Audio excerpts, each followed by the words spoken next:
Hello, how's it going? I'm sugar caffeinating myself today because it feels like one of those days where it's necessary. Also, I find Coke helps when you have a little tickle in your throat. So if you see me grabbing a pop every now and then, that's why. But yeah, thank you for joining me. I'm Catherine from Cat's Craft Corner, and this is the second last day of the Canadian Cancer Knitting Challenge. And again, thank you everyone who has been with me on this journey with the live videos, for those who have donated, and those that have just become more aware of the organizations that are out there that help with cancer, as well as organizations that support knitting. So, thank you. I'm going to be working on my perihelion shawl again. And yeah, hopefully I can actually finish pass number 2 of row 7. Yeah. It's a nice day out today. It's not too bad. It is a little cold, but it's nothing like what it has been, so that's really nice. There's no snow today, but there's possible rain tonight. I am all for change from snow to rain at this time of year. I'm just not a fan of the rain freezing, because then things become a mess. People fall, cars slip, so on and so forth. But with any season, there is turbulence during change. And I guess that goes for life too. Like, no change is really comfortable, I would say. Some more uncomfortable than others. But it's a matter of how you deal with it and in what capacity you build yourself from it. Yeah. Speaking of some change, we have some change at the shop. We have a slew of instructional crochet, Tunisian crochet, and knitting books now available. Some that are brand new, some that are restocks. So super pumped about that. It always feels good having a full shelf. Yes, Vienna, yes. I love the energy. But yeah, we also got some more embroidery kits in from Angels Arts. They're located in Alberta, and theirs is more of a paint by numbers sort of embroidery with a lot of satin stitch and a few French knots to add texture, but they're all Canadian landscapes. So super excited about that, to get that repopulated in the store today. There will be an unboxing video of that at the store later. And then we do have hook, line, and tinker kits as well that are coming in. They have not been delivered yet, but they are en route.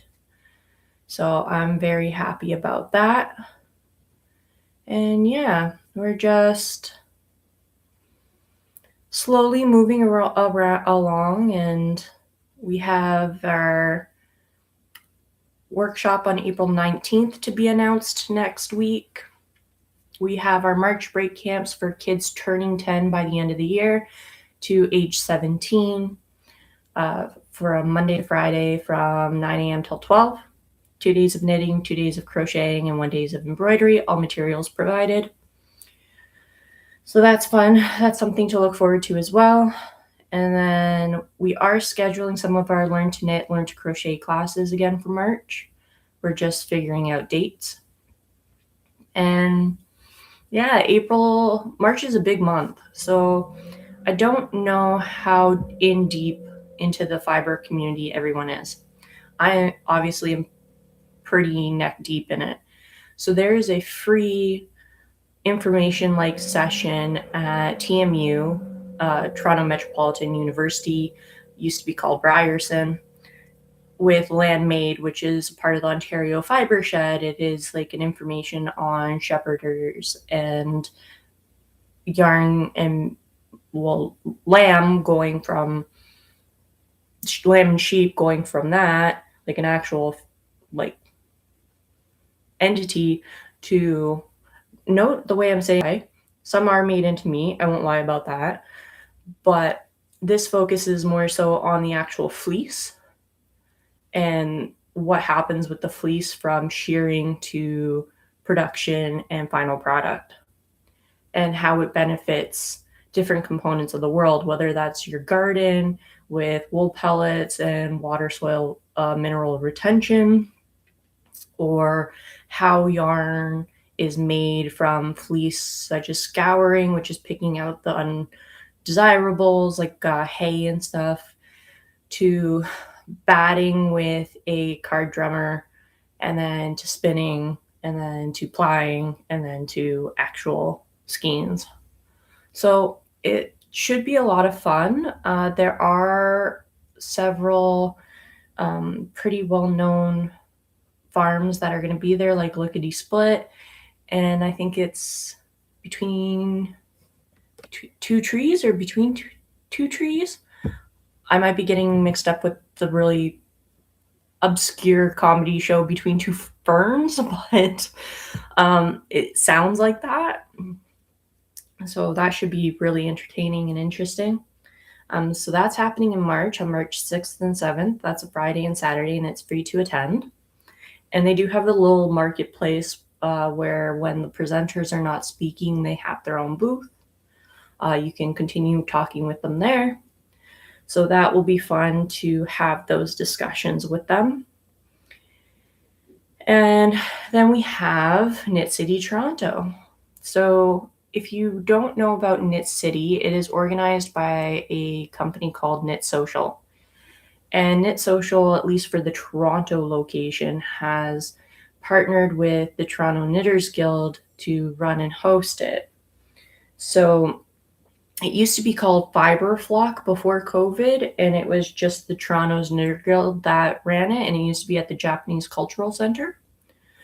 But this year, it is so big, and there are so many brands from Quebec, Alberta, Manitoba, all over that are coming, that it has to be hosted at the Enercare Center in Hall D. So for anyone that doesn't know, the Enercare Center is where our CNE, like really big end of summer carnival festival for the larger population, like GTA, even internationally known, happens. And it's one of the pavilions for like the shopping or for like the hot tub displays and all that jazz, but it's huge. So it's going to be very interesting, very it might be overwhelming to see, but who knows? Like it pretty much would be like down the rabbit hole into Wonderland type of scenario of, oh my God, beauty. Like talking pansies. Now it's going to be talking skeins of buy me, take my money. Like take us home, take us to your stash. So that's happening. They do have a VIP Friday night. I will not be at that one, but I will be at the market on Saturday and Sunday. So Saturday, I believe it's from 10 till 5 or 10 till 6. I think it's 10 till 5. And then Sunday, it's 10 till 3. So I'll be at both of those. I'll be coming and saying hi to my suppliers and just showing my support for them. And then also meeting new possible suppliers. There are a lot of Quebec brands that are going to be there. And I have not personally been in communication with many Quebec brands, partially because I do not trust myself with my French. It's very franglais. And I haven't practiced in over 2 years. So, ooh. But there are several French brands that are going to be, like Quebec brands that are going to be there that are very reputable, that I'm very intrigued to see their product. I'm excited to actually meet some of my suppliers for the first time in person. So Fireweed Fiber Co., I'm excited to see you guys. They actually used to be chefs before they started dyeing yarn.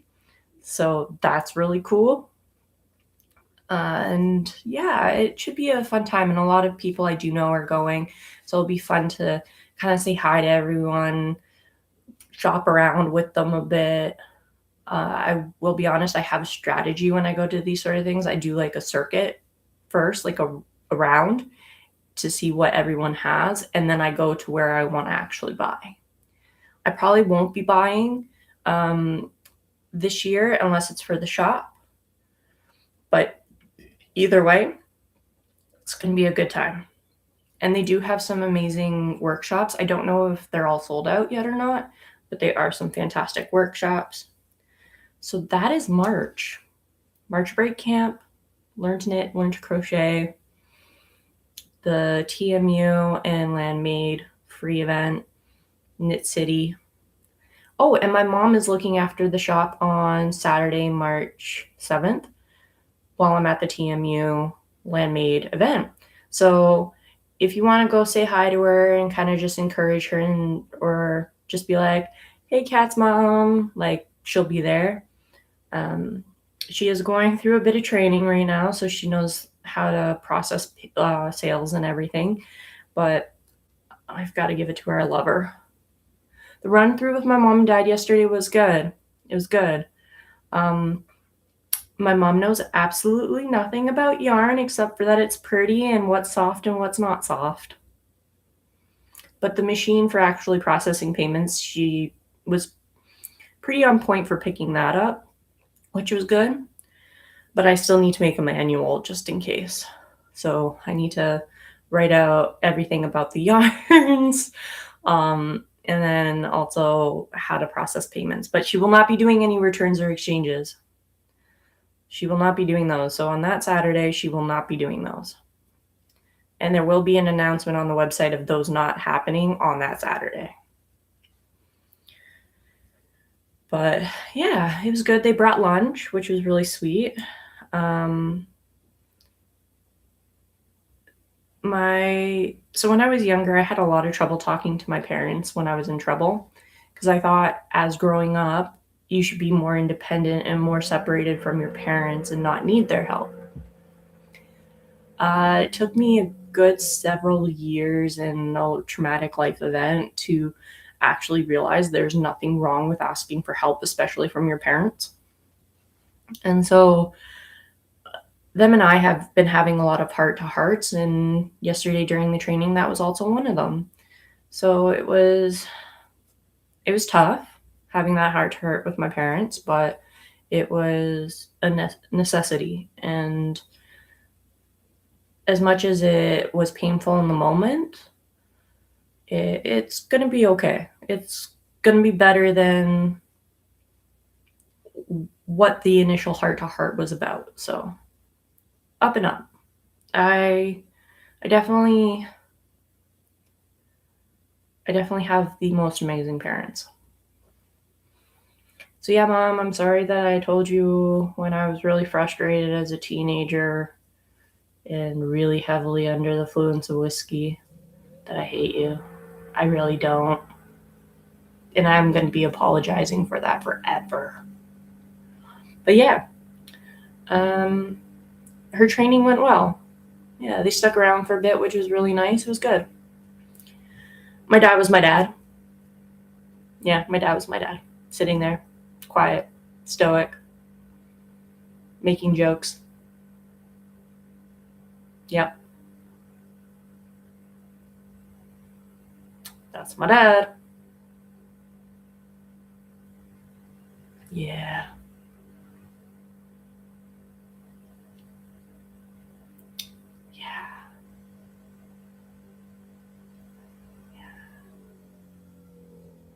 He's gotten more dad jokes as he's gotten older. Like before, his jokes were just like crass, but now they're dad jokes. Like they're bad now.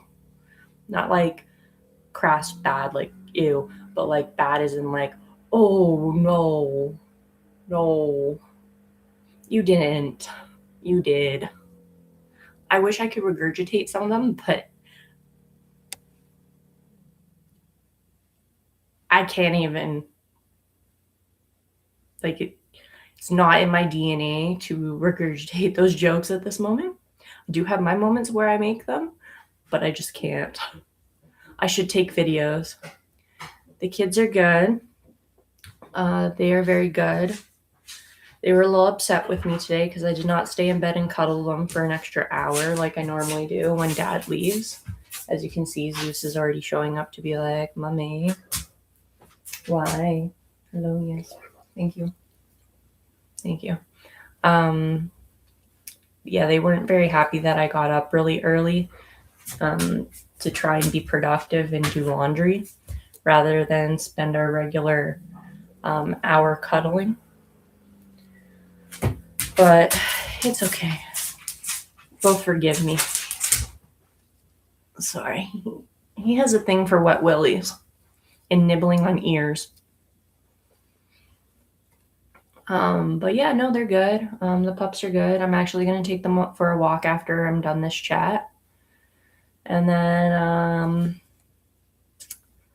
Athena's good. She's a sucky baby as always.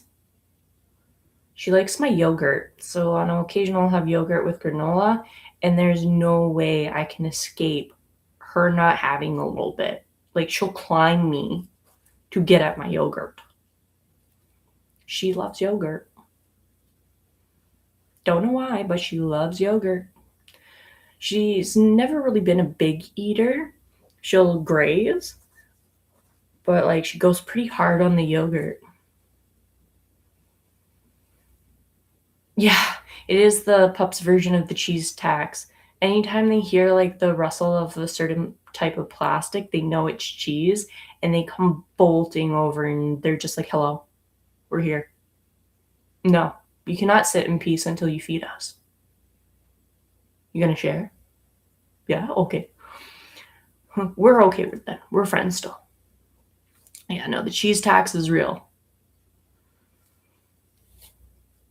If I ever was to really try to train the dogs to do something that I knew kind of would have freaked them out, hi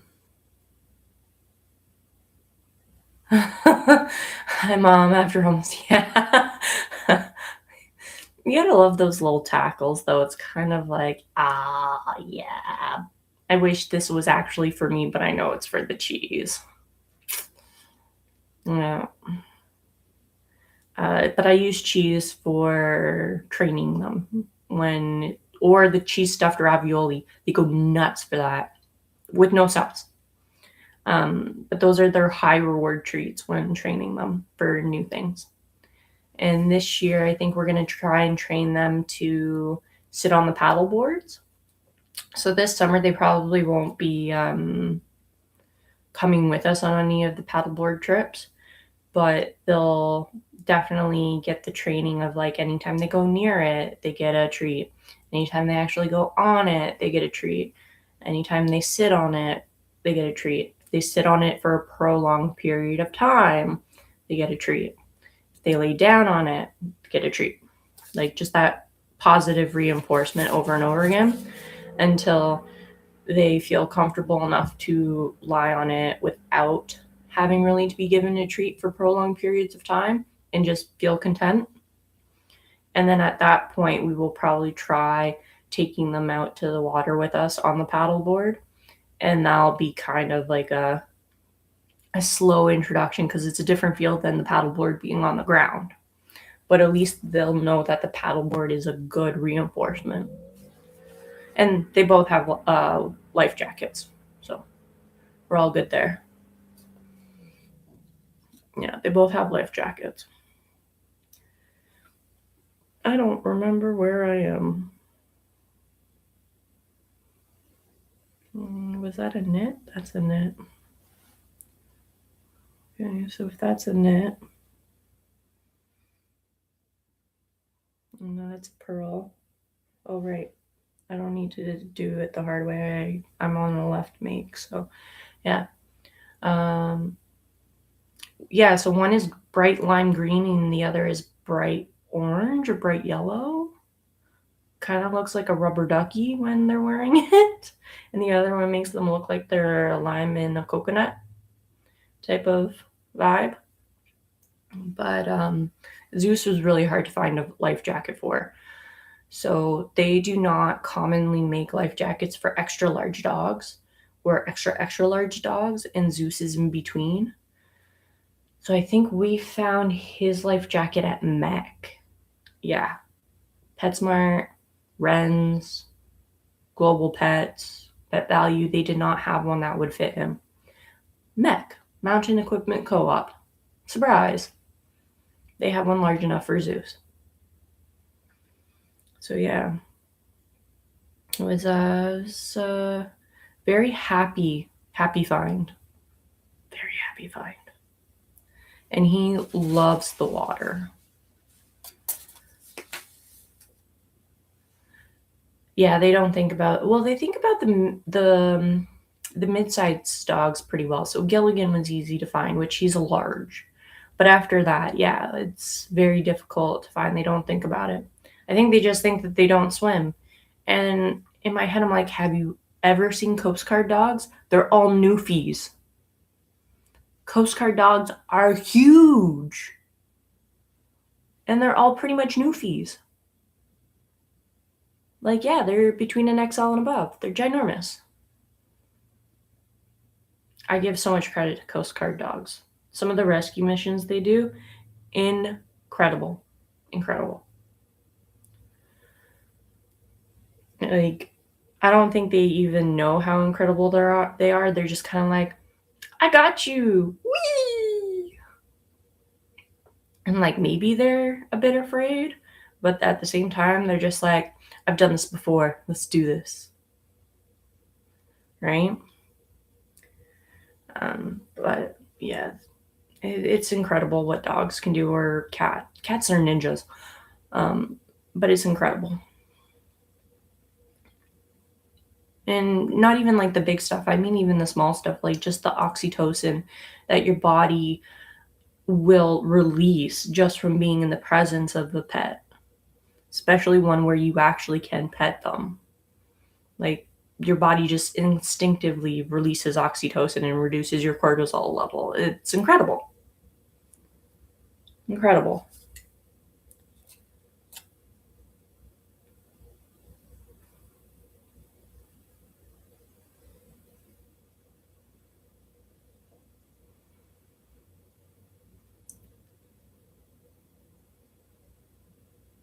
Yes. I have been thinking of trying to get.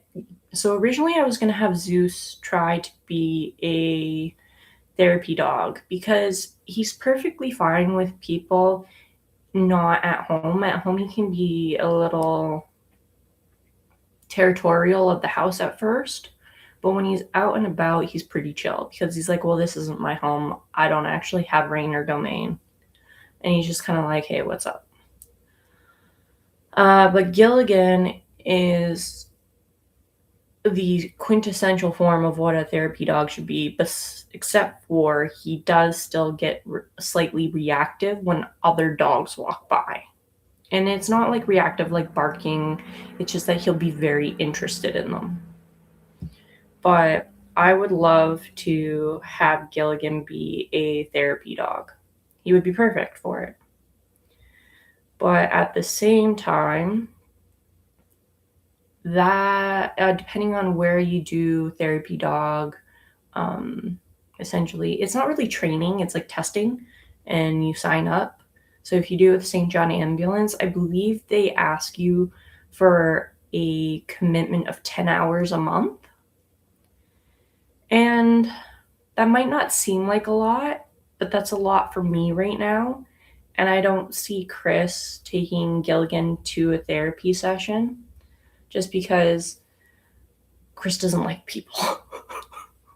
Chris is very solitary. And he loves Gilligan. I think he'd end up playing with Gilligan more than Gilligan would be there being a therapy dog. So that won't work.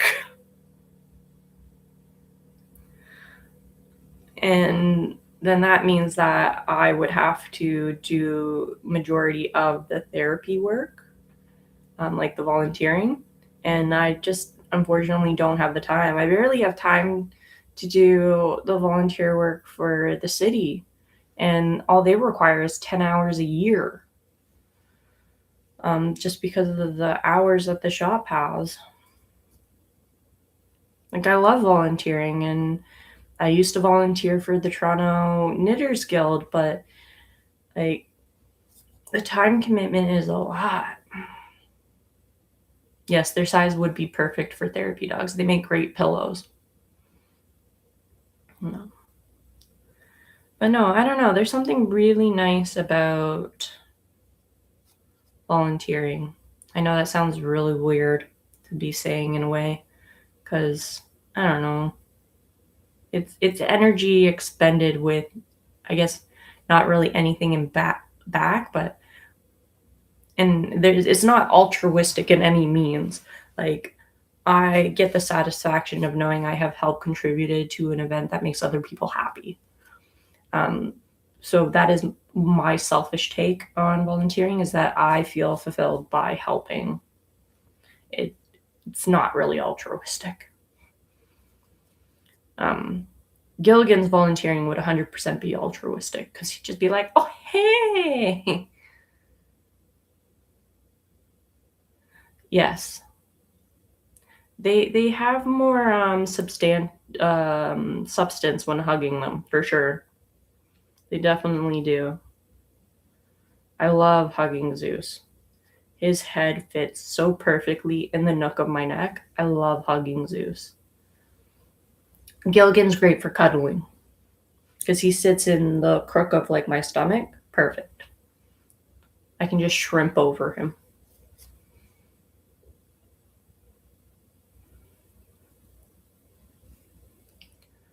But small dogs have their place. Like, you can hold them. Well, I personally wouldn't hold them if I'm sitting in the front seat, but if I was in the back seat, like, they're great for holding when driving. They're great for, like, if you have anxiety in common spaces, you need like a lap dog. They're great for that. Um, like, small dogs are pretty awesome. I'm just not a fan of Chihuahuas. Chihuahuas kind of scare me. I feel like they're always on like a hairline, like trigger finger sort of thing of where they'll just lose it. So small dogs are fine. I'm just afraid of Chihuahuas. From a distance, all good. But I don't really care for them to be right in my bubble. It's because I'm worried that they will eat my face. Same with Jack Russells. I love Jack Russells, but at the same time, I'm like, I don't know if you're going to tear me a new one.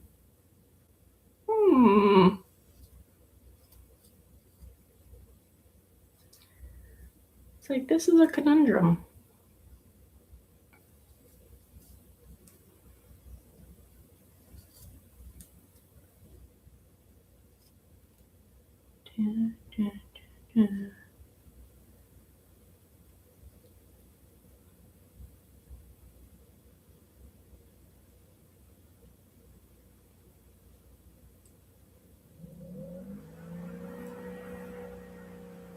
How is your pup doing, Vienna? Is your pup doing well?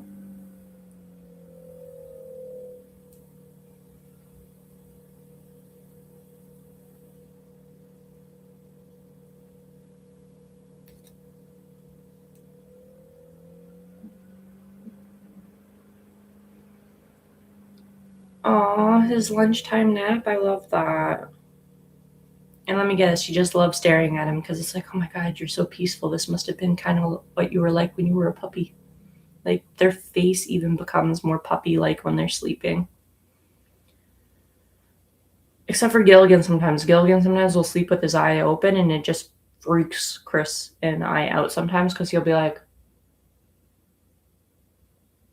but he's dead asleep. It's the weirdest thing.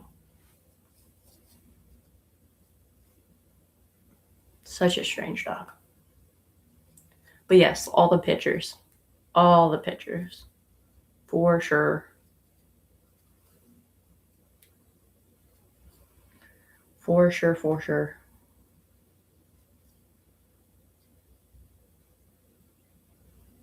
Mm-hmm.